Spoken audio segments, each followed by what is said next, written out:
Greetings and welcome to the channel Mr. Wolf Recaps. Today we will watch the American epic science fiction film called Dune.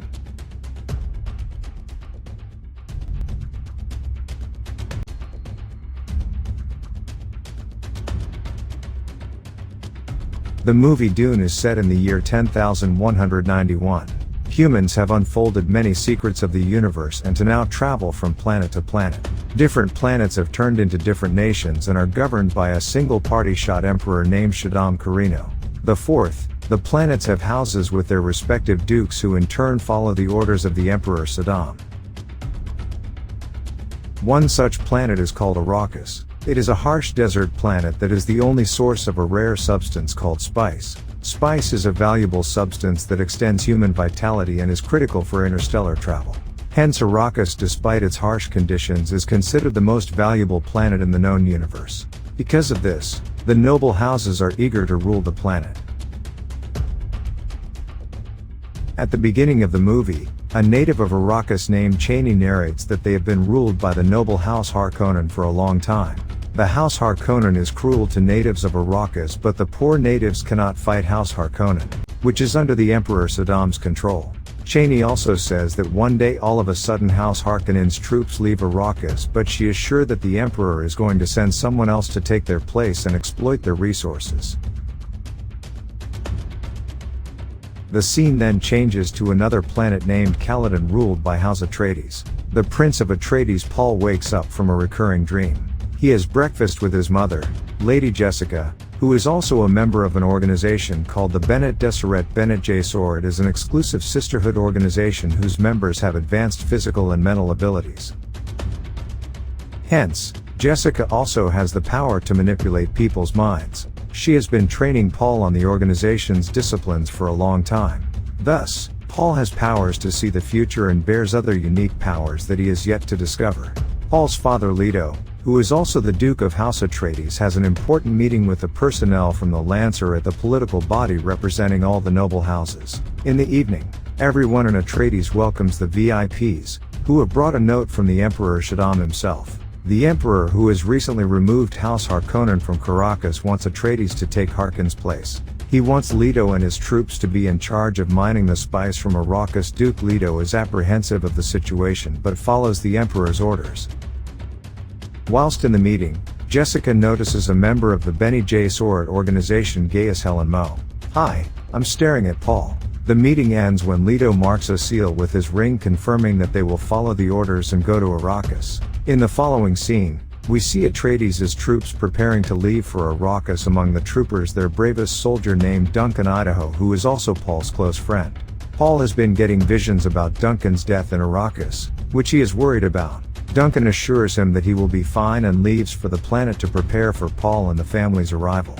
The following scene shows us Paul and his father later talking about various matters. Later reveals he has no interest in gaining wealth using the spice. Instead, he plans on befriending the people of Arrakis called the Freemen.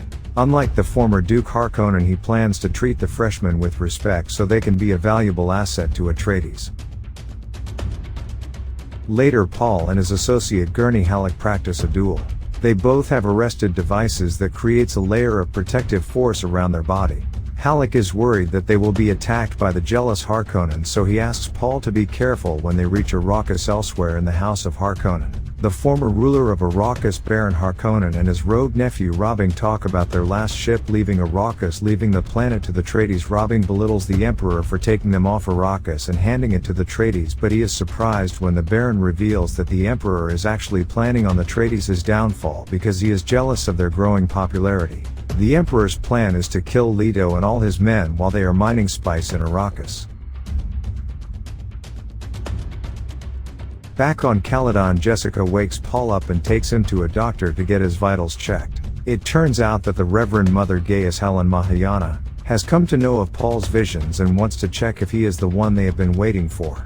She makes him put his hand in a box to test his impulse control, which he passes with great effort. After Muhammad leaves, Jessica tells Paul that the female organization Bene Gesserit, it has been steering politics for years from the shadows. They have also carefully been crossing bloodlines in order to give birth to the one man who will have the potential to save Arrakis from spice exploitation. It turns out the test poll just passed shows that he is potentially the one they have been looking for, the Messiah of Arrakis. The very next day, Leto, Paul, Jessica and their troops will leave for Arrakis and land on the planet. They are welcomed by the native freemen, who seem to already believe that Paul is their Messiah, who they refer to as Muonta Deep, although Paul himself believes that it is just a superstition. Later, he is in his chamber learning about a species of massive sandworms found on Arrakis. To be safe from it, the freemen walk in irregular motions in the sand. As Paul watches holograms, a deadly insect emerges from the wall and tries to kill him, but Paul saves himself at the right time. Upon investigation, it is found that a Harkonnen soldier had been hiding in the walls to kill Paul. The scene shifts to the Baron meeting behind them. She knows about the Emperor and the Baron's plan to attack Atreides. Mid cannot do anything because it is the Emperor's order. However, she asks the Baron not to kill Jessica and Paul. The Baron agrees to do as she says, but plans to throw the two into the sand for the sandworms to kill. Back on Arrakis, a meeting is held where the officials discuss their plan to mine the spices. It is revealed that the Harkons have left them with damaged equipment, setting them up for failure. After a while, Paul reunites with Duncan, who had been sent to prepare for their arrival. Duncan says that he has been living in the desert with the freemen for 4 weeks. He tells them all about their ways to survive, and also about a freeman community called ACH and their leader Stilgar. Stilgar has also come to meet Lotto. Stilgar spits on the ground, which Gurney Halleck believes to be an insult, but it turns out to be a show of respect as the body's moisture is the rarest commodity on Arrakis. Lotto offers him to work together with Atreides, but Stilgar belittles him for taking from their land without any return to the people. They separate on a good note after Leto promises not to infringe upon their community. Before leaving, Stilgar looks directly at Paul and says that he recognizes him. The next day, Leto and his team go to inspect the spice sand that they will be mining from. They meet a freeman and imperial ecologist named Dr. Elliot Kynes. She checks the integrity of lighthouse still soot, which is supposed to recycle sweat and urine from a person's body into drinking water. While checking pulse soot, Kynes notices that he already knows the freeman's way of wearing the suit despite it being his first time. This makes her think of a prophecy that says their Messiah will know their ways of life despite being from another land. Kynes also believes Paul to be the one. After that, all of them leave to inspect the spice stand. While sightseeing, they see the sandworms approaching the harvester that mines the spice. It seems to be a usual problem as a carrier is sent to lift the harvester to get it out of the worm's reach. However, the carrier's anchor breaks and it is unable to lift the machine. A crew of 21 are inside the harvester who are about to be attacked by the worms. Lotto thinks quickly and orders everyone to get their aircraft closer to the device and get the crew on board.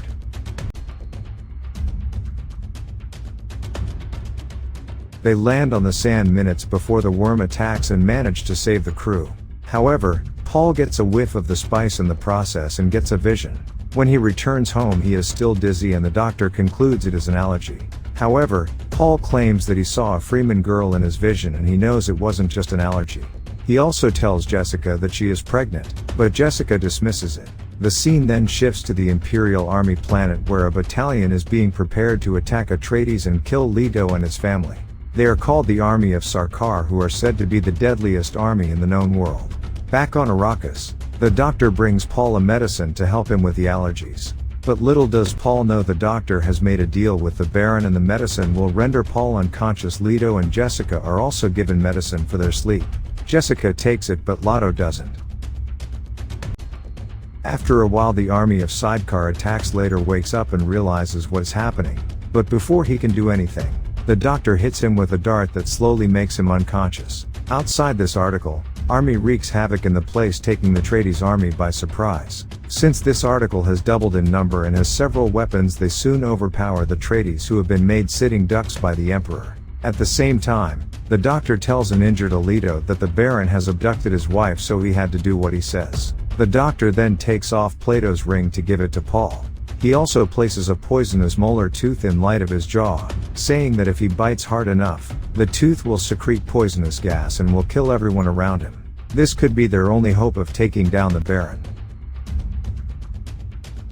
Meanwhile, The sidecar army abducts Paul and Jessica to throw them in the desert. Paul wakes up in an aircraft with his mother gagged and tied beside him. She can use her power to manipulate people and make them do what they are told, so that he used their powers and managed to kill their abductors. Paul finds a friend kit placed by the doctor for their help. After that they escape into the middle of the desert. In the meantime, an unconscious Leto is taken to the Baron and stripped naked. The doctor asks Baron to free his wife, but he is instead killed mercilessly. The Baron then tells Leto that his bloodline will end today. Seeing no way to escape, Leto bites onto his tooth and lets out the poisonous gas that kills everyone in the room, including himself. Somewhere else Paul and Jessica set up a tent using the kit. They also find a note from the doctor and Leto's ring. Looking at the ring, they realize that Leto is dead and cry mourning his death. The following morning Duncan Idaho approaches the Freeman Imperial ecologist Kynes and asks her to help look for Paul and Jessica. Back in the Baron's palace, his soldiers come into the room after the poisonous gas has faded. They're surprised to see the Baron has attached himself to the ceiling and is somehow alive. At the same time, Paul trips balls from the spice in the sand and starts to get visions of the holy war that is about to happen in the future. He sees himself killing millions of people and the deaths make him hyperventilate. A worried Jessica calms her son down. Sometime later, he wears his father's ring, taking the title of Duke of the Atreides. They're soon found by Duncan, who kneels in front of Paul, calling him the Lord Duke. Then all three of them are taken to a safe place by Kynes. The place they are staying at is an old ecological station that was supposed to provide flowing water to Arrakis. If the project had been successful, Arrakis would have been a paradise. However, before the project was completed, the spice was discovered in the sand. Everyone's attention was diverted towards harvesting the valuable spice and the project was dismissed. A while later, the sidecar army reaches the safe zone and detox everyone. Duncan puts his life at risk to save Jessica and Paul. Paul yells at him to stop because he has seen Duncan's death in his vision, but Duncan stays put to fulfill his duty. Eventually he is killed while fighting the army, but Jessica, Paul and Kynes manage to run away.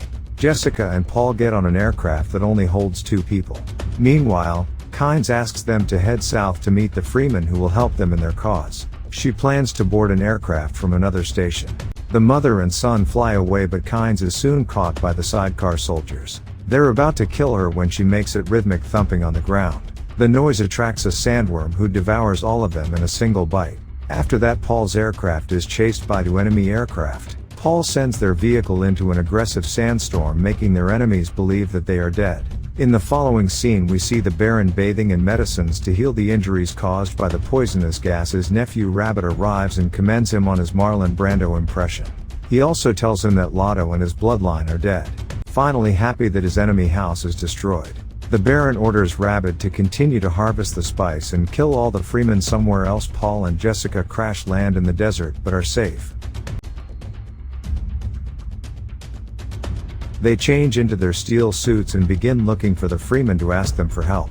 Paul had learned about Freemen lives and knows the way they walk to avoid attracting the worms. They walk for the whole day, throughout which Paul gets visions of Freemen people and a specific girl telling him not to give up, that to stop to rest for a while, when suddenly they hear a loud noise. Paul realizes that a sandworm is nearby.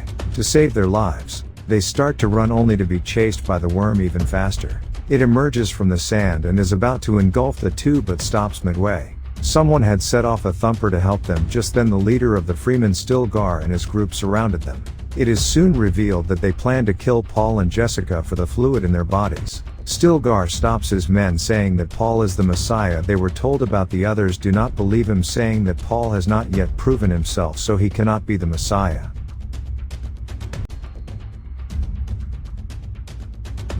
One of them insults Jessica, calling her old and a weakling. She proves herself by holding the man hostage with his life in her hands. After that, the leader asks everyone to make their way to the CH Tavern, where Paul and Jessica's fate will be determined. Just then the girl from Paul's visions arrives in front of him and introduces herself as Johnny. As they prepare to leave, one Freeman named Jameis insists on having a duel with Paul. In Freeman tradition, all duels must end with someone's death. Paul, who has been training all his life, easily defeats Jameis, but he hesitates to kill him because he hasn't killed anyone in his life. At last Paul stabs the man to death and wins the fight. Then the others pack the dead body and make their way to the CH Tavern. The movie ends when Paul sees a man riding a massive sandworm and Chaney tells him it is only the beginning. The ending of the movie makes it clear that there is much more to come in the sequel. I hope you enjoyed the short preview of the film and be sure to watch it. You might like the film. Greetings.